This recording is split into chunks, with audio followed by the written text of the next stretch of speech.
All right, guys, welcome back to the Colchester Sports Podcast. It's Matt here alongside Marty. We're back here bringing you episode 2. Today, we're going to kind of look at the recreation division for the Colchester Hockey Elite League. Episode 1, we talked about the competitive division and how that went, the kind of who won, things like that, the kind of key moments of the year. You can check that out on YouTube. It's also on Apple Podcasts as well as Spotify. But tonight, let's dive into the rec division. We had 2 divisions last summer, which I think is like super unique for a beer league. I mean, unless you're in a city. I know the BMO League has 4 or 5 divisions where there's a lot of people. But I know it's the first of its kind in Truro. And so that kind of makes me excited. Last winter. Yeah, last winter in 2020. Yeah. You said summer. Last winter. Oh, my bad. It's all good. Summer's on the mind. We have the Summer League going right now for the 2023, and we'll talk about that in episode 3, in probably the next episode. Kind of talk about things that are looking forward to this summer, how it's going. We've already started, but tonight is all about the rec division. We got to wrap that up. Yeah, so I'm just going to jump into kind of some history on that, just to get us kind of set the stage here a bit, Marty. So just for some context, we came out of COVID, there's no leagues happening. We ran some pickup times, had a pretty fun pickup, to be honest. It was a pretty fun skate. And I started to get into playing goalie a bit, and for some reason, and I was having a lot of fun playing goalie. And so I was kind of had this thought of like, man, I should play in the summer, because I know a lot of guys don't like to play summer hockey. We should do a little recreational league in the summer. And so last summer of 2022, I got some friends together. We made some teams, and I was like, man, we can keep it lower skill so I can play goalie, be comfortable and somewhat competitive. And what ended up happening was, we had guys like Gavin Hart, Chase Carter, the Lansley brothers, I think both of them played. Even like Fraser White, maybe not both. No, I think it was just Carson. Okay. He's all right, though. He's pretty good. Then Fraser White, Dylan Cook, like we had you had guys that could play hockey. And so it quickly went from somewhere where it's like, oh man, I'm excited to play goalie, to I shouldn't play goalie in this. So the summer league was probably shouldn't play at all. Ooh. That's tough. Good start tonight, eh? So that, hence, but you know what? The Colchester Hockey Elite League was born. So we ended up with 5 teams last summer, which was more than what I expected. And I played player, and it was fun. Now, the whole point of the Summer League story was I knew there was guys that play hockey and want to play organized hockey, don't necessarily have a place to play because their skill is maybe not in the competitive division, or they just haven't played hockey long enough, got into hockey late in life, whatever it may be, played house league growing up, just want to go for a skate. I know there's a community like that in Truro. I know there's enough guys. And so when it came to the winter, this first year we had our winter league, I was like, man, we got to have a rec division. There's a place for these guys to play. We did struggle a little bit to get teams. We had 3 teams out the gate. That's a tough league, having 3 teams. Wasn't there supposed to be 4? Yeah, we definitely had interest. More? Yeah, we had interest from 4 or 5. It was quite disappointing. And it was a hard sell, to be honest, for some of the guys. If you had one of those 3 teams pull out, you can't have a league with 2 teams. You're just having shinny every night. Yeah, it just becomes organized pickup hockey. But 3 teams went forward for the winter, and we've already had a lot of interest for next winter 2023-2024 season for the rec division. I'm talking like 6-7 teams, and I know some teams are collecting money already. It's May. We're in May. The boys are excited. Boys are excited. I love to see it. Jerseys are getting ordered, but hey, let's not get too far ahead of ourselves. So the rec division was born in 2022. We had, on top of that, I want to add one thing, and you can jump in. There's also a market of guys who played maybe some sort of competitive hockey growing up, who don't want to play competitive, who don't aren't interested in that kind of hockey anymore. Having, I don't know what it may be, just getting they're slowing down. They just want to relax, and I can understand that. I can appreciate that. Yeah, maybe Maybe maybe me. some. It's totally fair. Like some of the stuff in the competitive division, you have 22-year-olds coming out of the queue that come home for the summer, and they're like, "Hey, I want to play some hockey." Cool, I'll chase you around here. Like, so there are guys like that, and I do understand that. And so the rec division is for those people. It's for the guys who want to play organized hockey that don't have a place first, I think. Um, and then those secondary guys like the Bentleys, yourself, like you guys can play hockey. You're just not maybe as interested in jumping on a skate where you have to chase around like Carson Lansley for an hour. Yeah, that doesn't interest me at all. Hey man, it's a lot of fun. He's wicked, man. He's good. But He's a good player. Now that being said, though, like I did get lucky enough to play one game last year in the rec division at the end of the year, and it's still good hockey. We can argue and debate that the skill cap is lower and whatnot. It's still competitive, and it was fun. Most of the guys like to the friend atmosphere, I guess you could say, where they get to come hang out with their friends, play some hockey, chuck some beers afterwards. That's what these guys really like, I think, about the rec division. There's no pressure on them to perform. You watch some of those competitive division games. If you don't show up, you might be riding the bench. I know a couple guys that had to ride the bench this year because they just didn't play that good. that's tough. Shout out Duncan McCase. Ooh, that's tough. But I wanted to take it back a little further to add to your story. I remember when we started playing some pickup hockey at DeVal's. And when I think about the rec division, I really think about those skates and how those are the guys that we really tried to bring together. And slowly that got better and better and better. And it got to the Wednesday night skates in Truro. I remember, with Cal Glode out there and Shapley and Boots, that slowly turned into the competitive skate that it was. So, getting back to your point about trying to make a league for the other guys to play, I think back to that DeVal's group that we had with, the Rob Harrises, the Jeff Lindsays, the Ferdines. Like, those guys need a place to play because, hey, don't get me wrong, they're great guys, great friends. I just don't think they can compete in the level with the competitive guys. So, I think you said, hence the rec division was born. 100%. 100%. And you know what? When I think of the rec division and I think about rules and I think about how to make it a fun spot to play and how to improve it, those are the guys that I focus on. So we're going to get into some rule changes in this episode. But a quick one would be like the addition of junior B players. I'm thinking about how does this impact Rob Harris? How does this impact Will McClafferty, a guy who hasn't played hockey in a decade? He's asking me, man, is the rec division for me?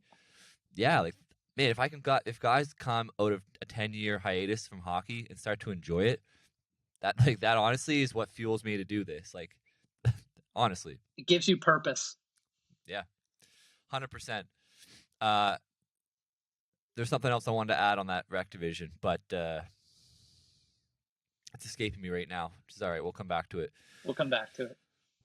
So, yeah, okay. We can dive into the season. Even though there was 3 teams, I still think it was fairly competitive.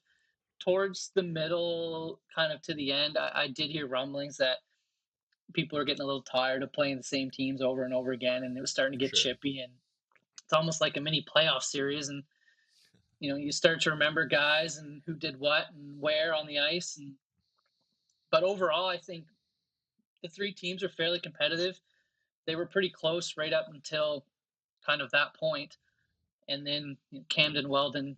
So just a little insight: the 3 teams were the Camden Weldon, Blunt Bartender, and the Thundercats. And the Thundercats tended to struggle at the end of the year, but at the beginning of the year they played pretty well. Like I said, they were all pretty competitive. Yeah, they had a good start, and they were, in my mind, the Thundercats were a true recreational team. That was a true rec division team. They didn't have the Jay Reese's doing their after hours GM work, scouting players. They did. Blunt Bartender was probably a true recreational team as well. I gotta say, Yeah, yeah, for sure. and You, no you shot at Camden Welding. They were just strong. They would just end up at the end of the year being a bit stronger. they had the right players, I guess, all together.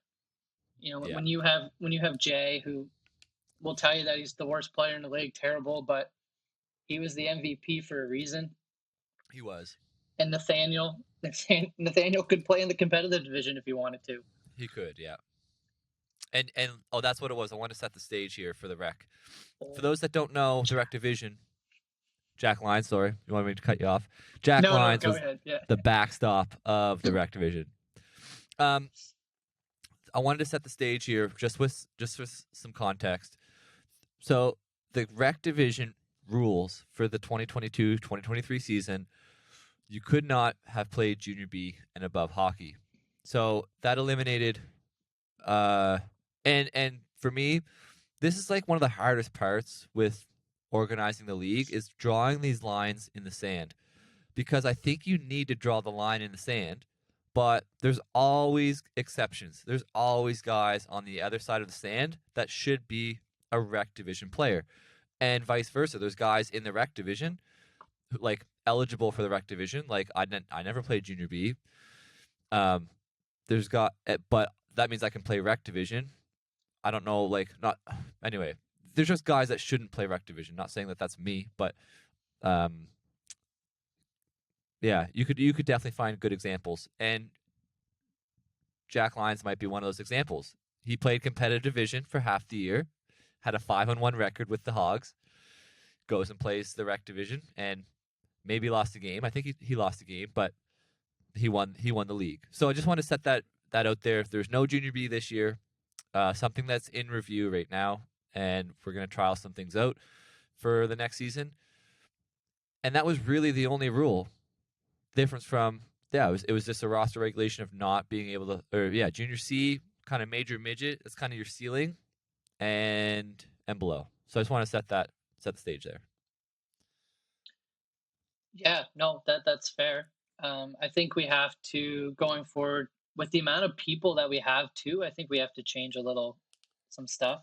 With if you have 6 or 7 teams, that's a lot of people coming into the league. A lot of uncertainty of who played where and who played what, as we've learned from our short summer season so far. But yeah, with more players coming in, I think we have to open up the league to a little more talent and go from there and see what happens. Yeah, you're referencing the changes we're making. Yeah, yeah, yeah. Okay, we'll get into that. Let's jump into some of the let's just review here because I know we kind of we did record this episode and we lost a lot of it from technical issues. So I think like for me and Marty, it's kind of like we've kind of talked about it, so it feels like we're repeating ourselves. But let's get into it. So Thundercats, green team led by Travis Bentley, your captain. They had a lot of recreational guys. Matt Fitzgerald in net. He had a solid season, man. He is.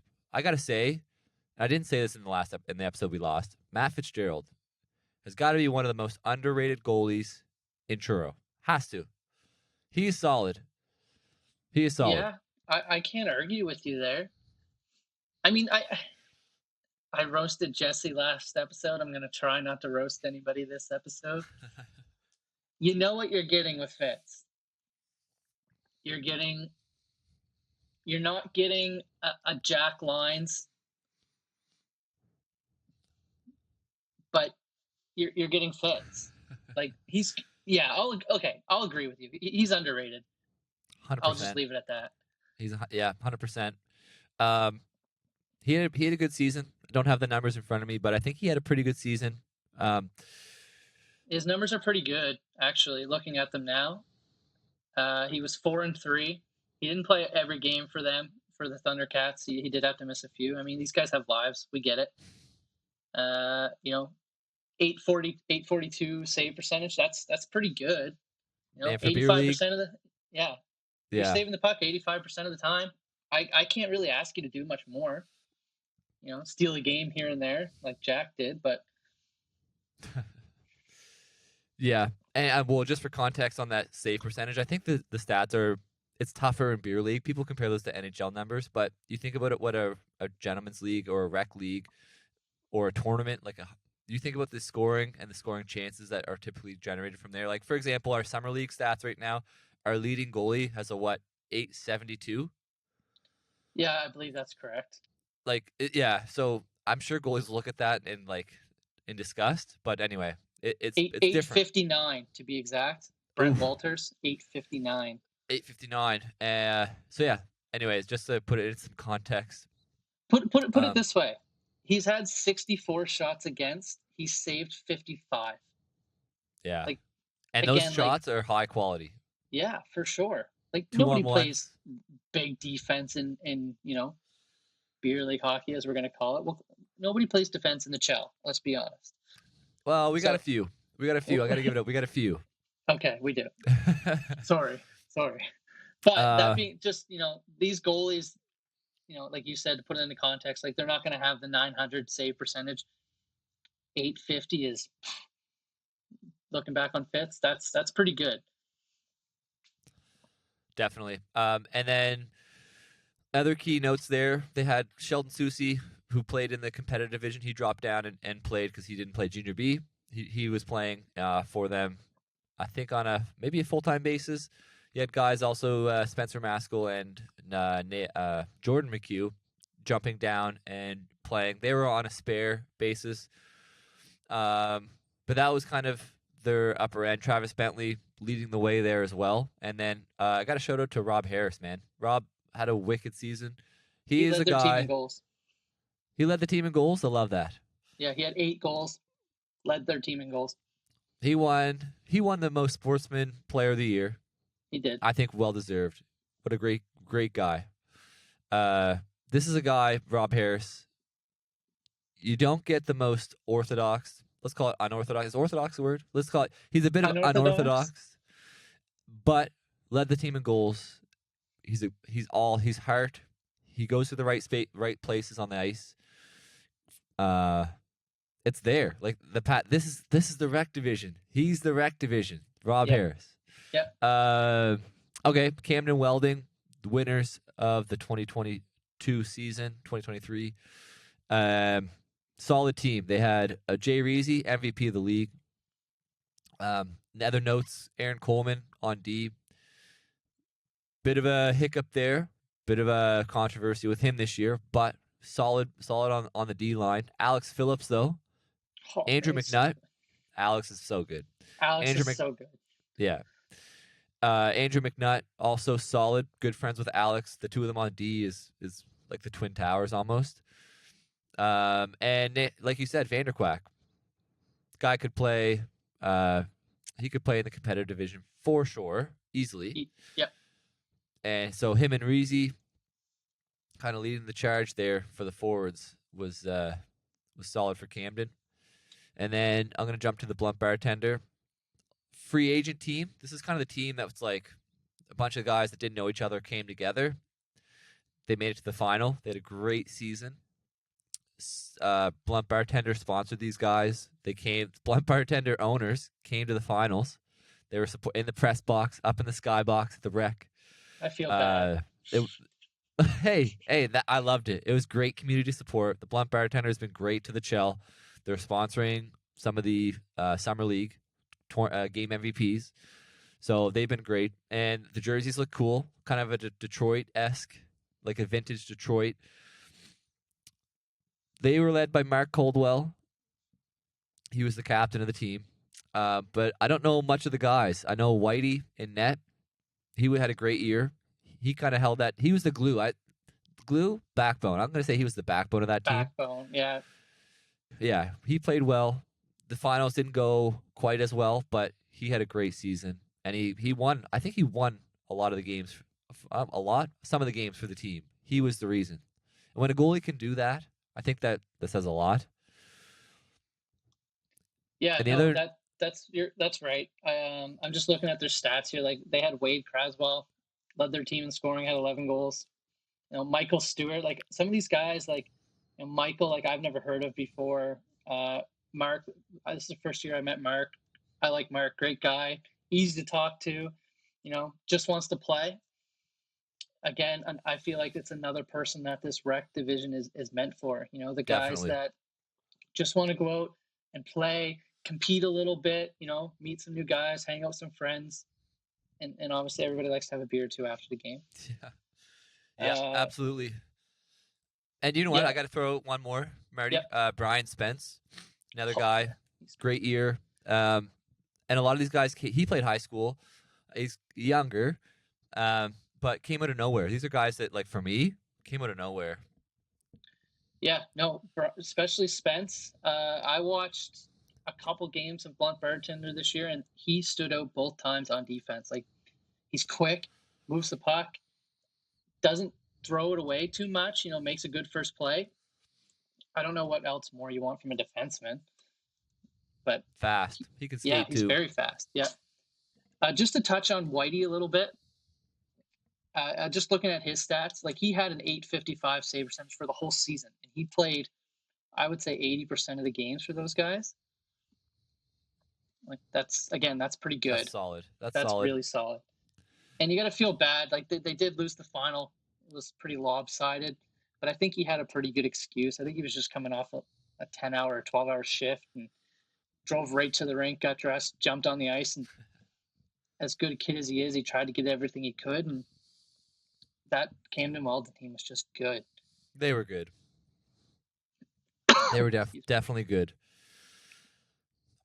Um, so I'm just gonna jump in. I kind of mentioned Coleman, Aaron Coleman, and this is where like the rules get kind of like they're hard. It's hard to know what's the right thing to do. So I think Aaron you have to Coleman, realize that you can't please everybody. Just to that's start, right. before you go into talking about what I think you're going to talk about, you can't please everybody, and people have to realize that a little bit. Yeah.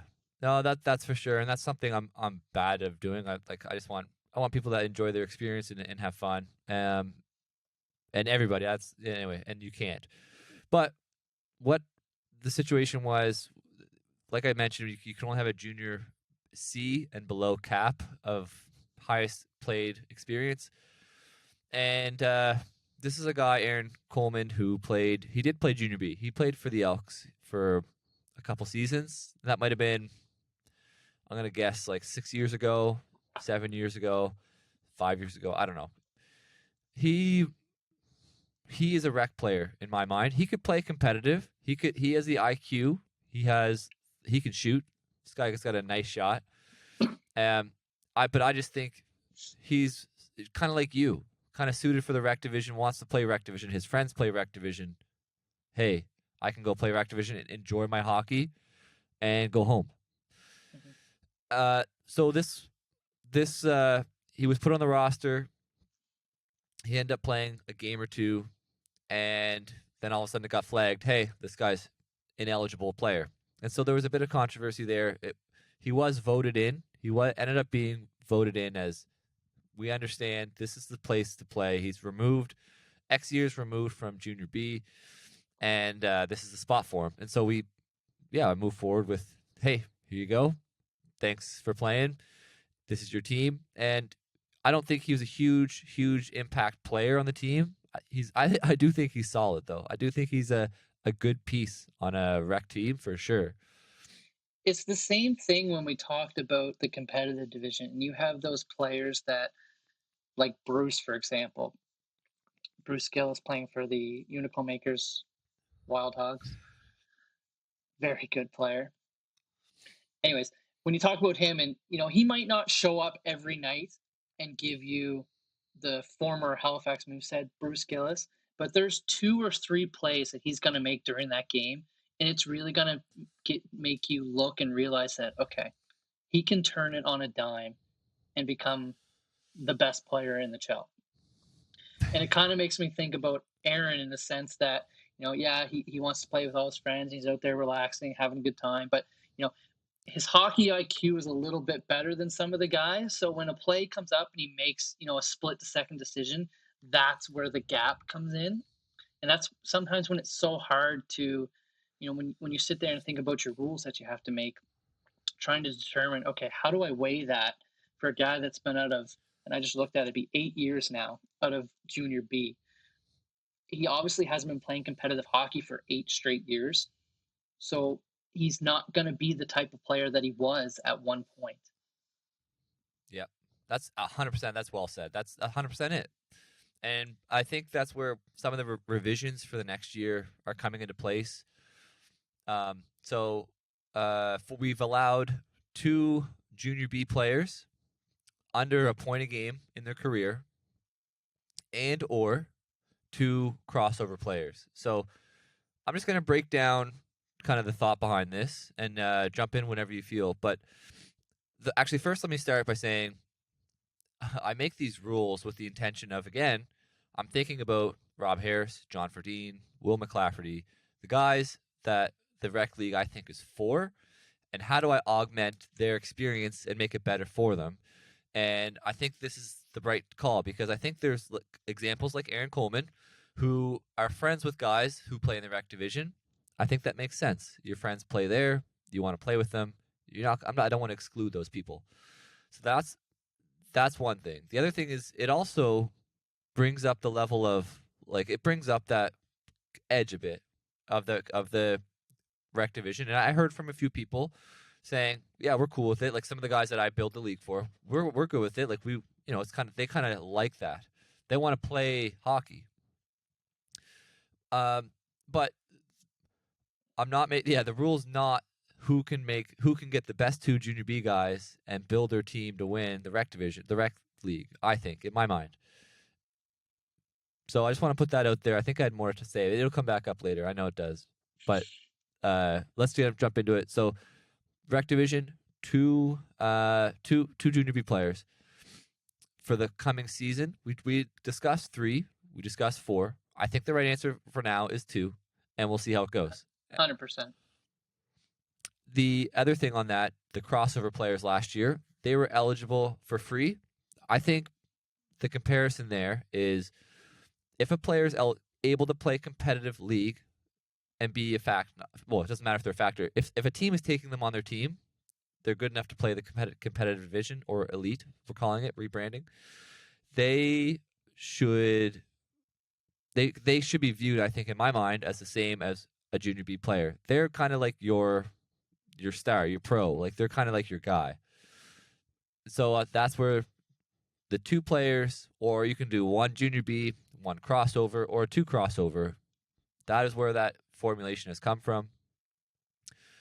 I don't want to get to a point where we're like, okay, you can have junior B player 10 years removed from his career. He doesn't count as junior B.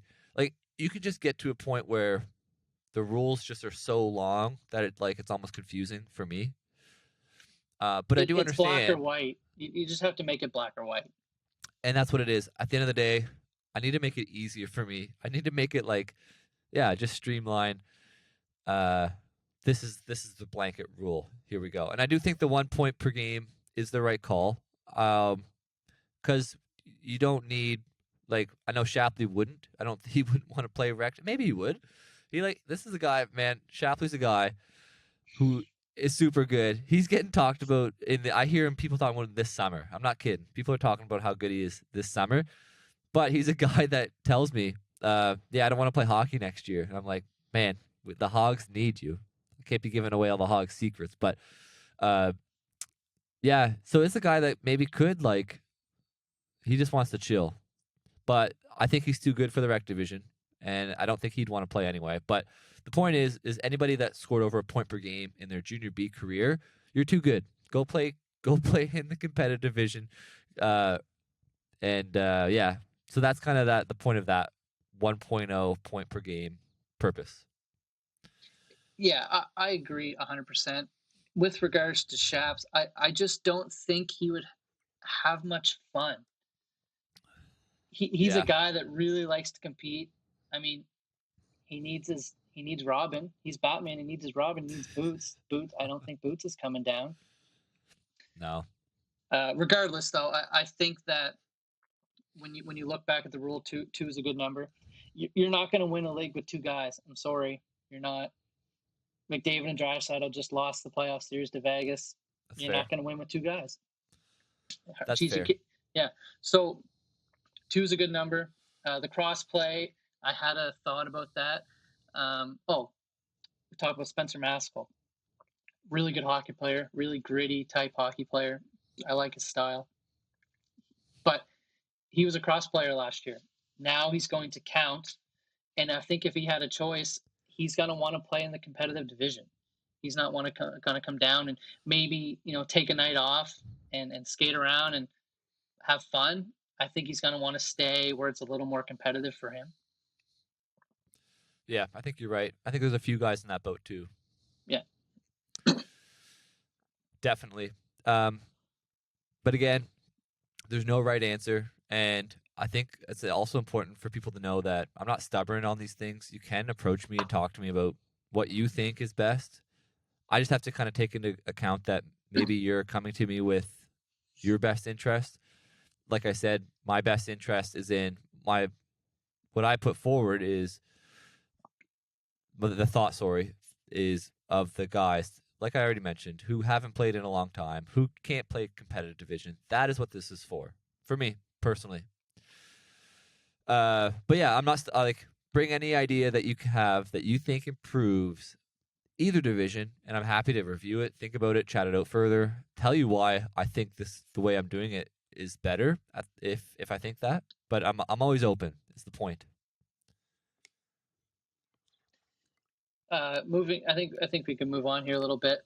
I just want to touch base on the Rec Division All Stars teams. And the only reason I'm saying we can move on a bit is because we can talk about this all night.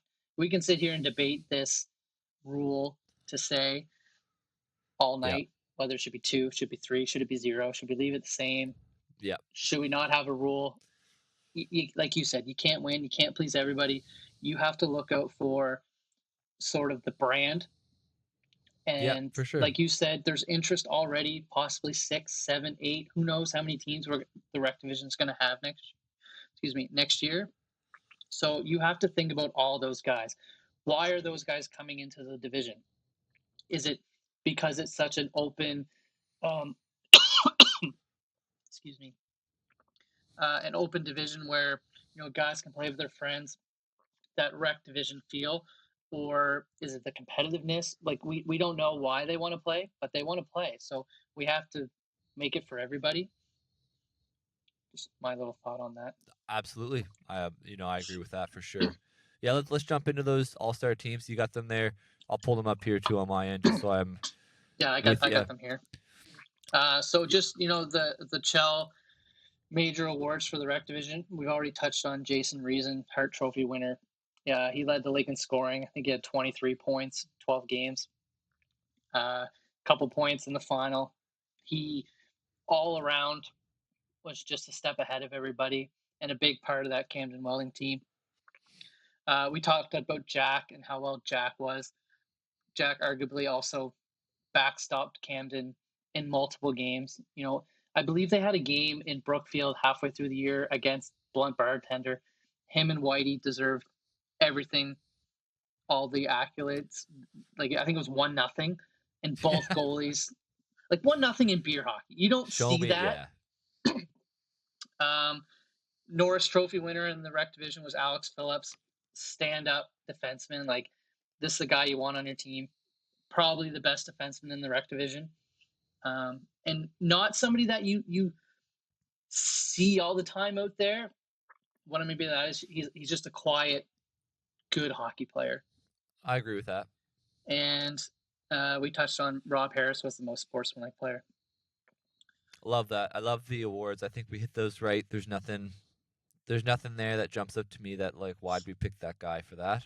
No, that was pretty easy. Those ones. Yep. Rec Division first team All Stars. Obviously, Jay Reezy Michael Stewart from the Blunt Bartender, another guy that I didn't know before this year. He had 10 points in 12 games. Very good year for that team. And then obviously Nathaniel, who had, I believe, 9 goals in 12 games. Excuse me. I'm in my basement, and it's pretty dusty down here right now. Rounding out defenseman, Alex Phillips, obviously, and the Thundercats captain, Travis Bentley. And obviously Jack and Nets for your first team All-Stars. Solid. I'm happy with that. I think yeah, that's a pretty solid rec team, like rec line. Those 6 guys, yeah, that's I wouldn't Those want are to play guys, against them. they could all play in competitive. Yeah, easily. I think they could play a role. I'm going to say that. They could play a role on a competitive team if you want to get that deep into beer league hockey. I think you have to when it gets like, again, if we're looking at the whole picture here, not too many, recreation leagues around the province have playoffs. We have playoffs. We have Yeah. Stanley Cups. What more do I need to say? So second team All-Star team, Rob Harris, our most sportsmanlike player, Mark Coldwell, and Wade Craswell are the other 2 forwards on that line. Sheldon Susie on defense, Brian Spence on defense, who we touched about earlier, little fast road runner, we'll call him. Yeah. And then Whitey, Brandon White in nets. Again, another pretty standout 6 guys. Love it. Hey, why did I not make that second All-Star team as goalie? Come on, put me in there. I think you only played like 3 games. That's enough. That's enough. No. I think we need to have a minimum of 5 or 6 to really say. Hey, there's okay, no rules. There's no. I make the rules. Just playing. So you're gonna bend the rules so you can make the All-Star team.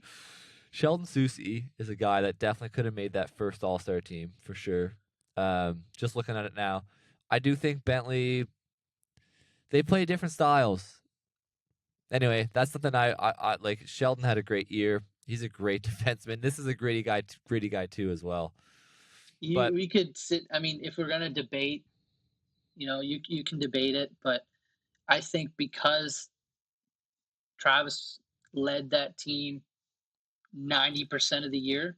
Do you have the stats on Bentley there? Yeah. Oh yeah. Can you pull those up for me real quick? I think because I do think it was quite like don't want to say alarming, but I think it was like a surprise. Like, oh, okay.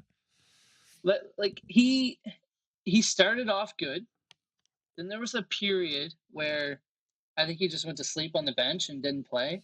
I actually think he coached one game in his gear on the bench. I think so. I think I heard that correct.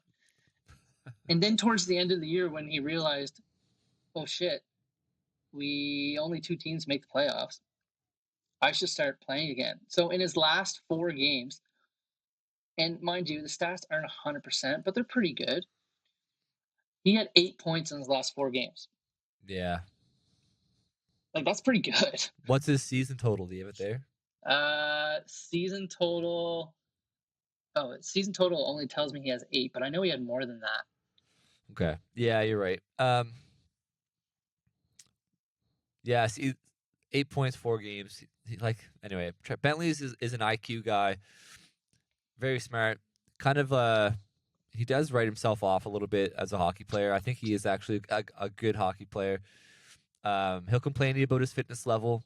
I actually think he's could be a fit guy. I remember a story actually.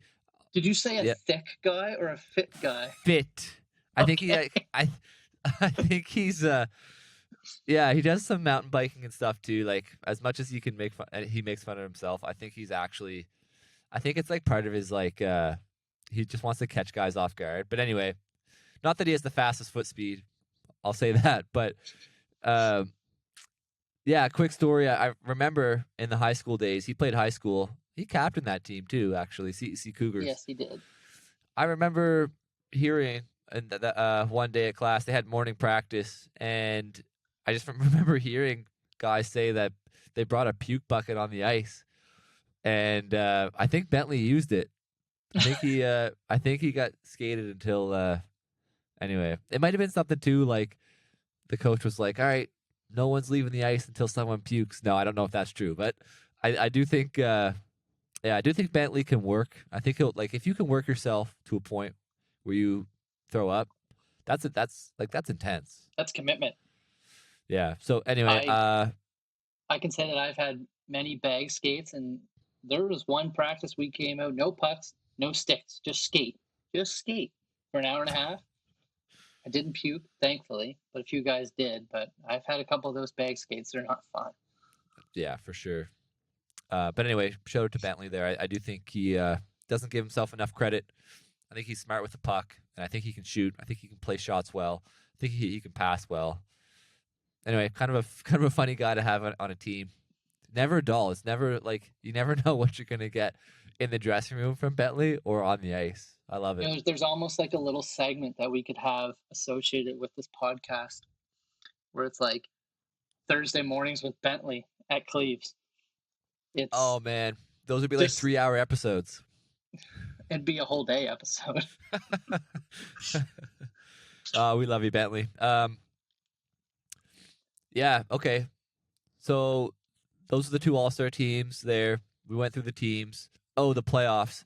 That was something you said when you talked about, well, just recently. But I wanted to mention the playoff format. So the first year, I just thought the intention, like just so people know where I'm coming from, it was like, I don't want this to get too crazy. I don't want this to be competitive. You're just going to pick organized hockey for the year. And at the end, the top two teams will just play in a 1-game final, call it a season. It became apparent very quickly that guys take, like even recreational guys, want to take their organized hockey more seriously. And there's nothing wrong with that. And that'll be a big change coming for next season in the rec division will be a playoff format. And I think that's right. I think there's guys that want to play it. I think there's the interest. I think there's there's going to be more teams. We have 6 or 7 or 8 kind of lined up prospectively. And so yeah, we'll have a playoff format, and I think that'll add to that division, and it'll make that experience for the guys who don't play competitive hockey. It'll make the experience of it so much more fun. I think like some of those interviews, pre-game interviews, post-game like that we do, that'll be so much fun to capture some of these guys playing in a playoff series that maybe never played kind of like even a gold medal game. Maybe never played tournaments. Like some of these guys picked up hockey after minor hockey. That's tough. Should be fun. I think it's really fun. Just wanted to mention that to make sure. I think just adding to that, I think I touched base last time how I was fortunate enough to present both trophies, the CHEL Cup to the Hogs in the competitive and the Camden Welding in the recreation division, and just to see the look in the guys' eyes, kind of a little giddy when I came out with those trophies to kind of see like, whoa, like, yes, it's still beer hockey, if that's what we want to call it, but we're kind of playing for something. You have a team, you have teammates, you have buddies. Like, hey, we can win something. We can be etched in history, as if you want to say, and get your names on the cup. I think Matt's going to get the cup. Oh, whoa. I don't got the cup in this room. I don't got the cup, but hold on. We have a special presentation here, ladies and gentlemen. For the first time, the Summer Cup. Sorry for those that are just listening that don't have the video. This thing's massive, man. This thing's big. That's pretty big. Can we get a close up on that team that's on there already, please? Let me see. Where is it? Let me see. For those of you who don't know, the Endeavor Wave defeated the Mighty Ducks or the J. Reezy Elite Squad. But yeah, man, this is the Summer League Cup. Just where you're talking about the Stanley Cups. I have those stored somewhere, but in this room, this is the Summer League Cup that we got this year. Man, this is big. This is cool.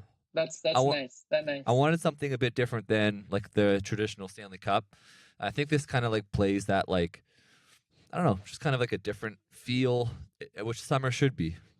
Anyway, just wanted to give Absolutely. that. No, it's Just cool. wanted to I give that like it. exclusive. Guys are, like you said, the guys that are listening to this and can't see it, you're gonna really like this trophy. It's cool. I like it. I like how the team I helped captain was the first team on it, so I'll get to Hey, hold it's that forever. etched in CHEL history. I like it. I like it. Sweet. Anything else we want to kind of dive into here before we sign off? No, I think that's good. I think just overall, it was a very good first year to get your feet wet. I expect big and better things moving forward. More teams, more guys, more talent. Who knows? 2 to 3 years, we might have to allow 3 to 4 junior B guys in the league. We'll see what happens next year, but I'm really excited. I'm coming out of retirement and joining a team next year, so that's pretty cool. And we'll see what happens. That is cool, honestly. And that, again, I gotta say it again.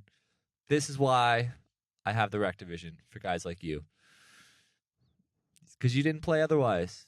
I didn't know. The more people I get in hockey, I don't know why that makes me happy, but just it does. It makes me happy to see. Anyway, thanks Life's for. too short to worry about everything else. Grab a stick, grab a puck, some skates, some buddies, some beer. That's right. What more can you ask for? That's right. 100%. Sweet. Thanks, Marty. I'll let you go tonight, and we'll touch base here for episode 3 of the Colchester Sports Podcast. And stay tuned. We'll be getting some good guest interviews here coming up in the near future, which will make for some fun conversation, some fun stories, hopefully. And yeah, so stay tuned for that. So thanks so much, Marty, and we'll be chatting soon. See you later.